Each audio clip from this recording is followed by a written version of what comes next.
eu tenho... 11h10. Pô, você tá dando novidade, velho. Bora. Brincadeira. Você não arrumou a mesa ainda.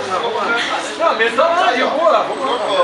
Os galhos secos de uma árvore qualquer, onde ninguém jamais pudesse imaginar. Encosta aí, ali, no mesmo lugarzinho. O Criador vem, uma flor a brotar.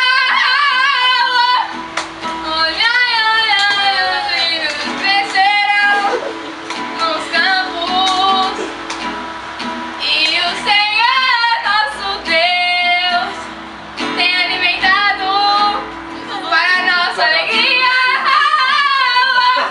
para nossa alegria.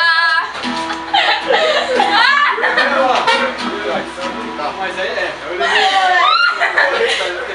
Pra essa menina decorar, quantas vezes ia ser inútil assistir aquele vídeo?